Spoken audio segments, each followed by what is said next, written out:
Hello. आता मी इथे ना उत्तर प्रदेशला होणारी मटर चिवडा ही रेसिपी बनवत आहे. तर तुम्ही सगळ्यांनी इथे लक्ष देऊन बघा. नमस्कार. पहिले आहे ना ही साजूक तुपामध्येच होते रेसिपी.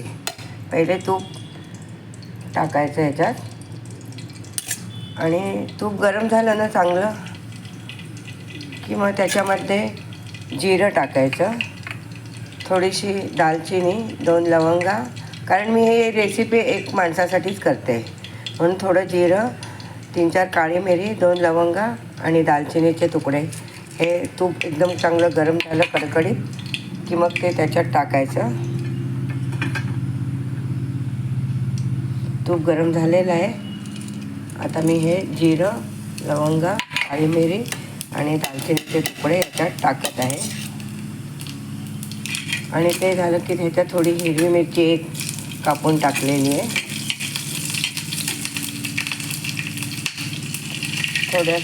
थोडासा हिंग टाकायचा आणि त्याला जरा परतून मग त्याच्यामध्ये हे वटाणे टाकायचे. हे वटाणे मी आहे ना सीझनमध्ये स्टोअर करून ठेवते. कवळे वटाणेच घ्यायचे, अलगीच वटाणे नाही घ्यायचे, ते लगेच शिजतात.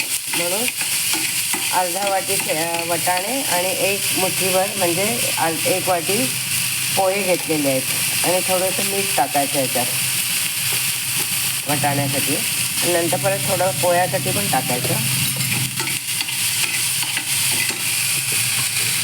वटाणे हे लवकरच शिजतात, वेळ लागत नाही त्याला.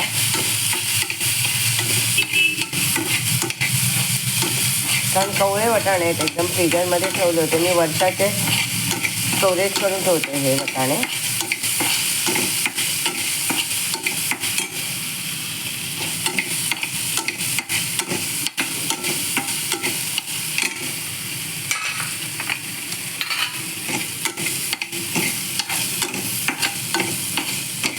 हे वटाणे शिजतात पटकन, वेळ लागत नाही त्याला.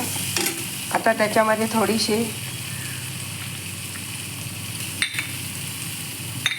थोडीशी हळद टाकायची त्याच्यात कलरसाठी.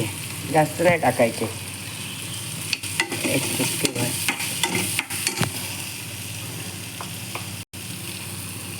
थोडीशी इथे हळद टाकली आहे.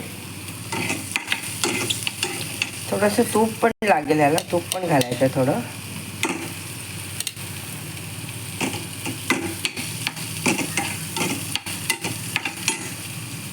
त्याच्यामध्ये जिरं पावडर टाकायची थोडी, अर्धा चमचा, अर्ध्यापेक्षा थोडीशी जास्त धणा पावडर टाकायचे आणि थोडीशी किंचित लाल मिरची टाकायची पावडर. हे सगळं एकदम एकजीव करून घेतलं ना ही पटकन झटपट होणारी रेसिपी आहे. थोडंसं मीठ मी हे पोह्याला लावत आहे.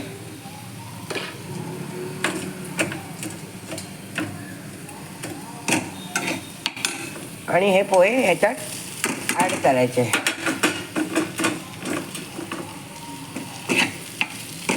याला वेळ लागत नाही, झटपट होणारा नाश्ता आहे हा. बघा पटकन तयार झाला की नाही.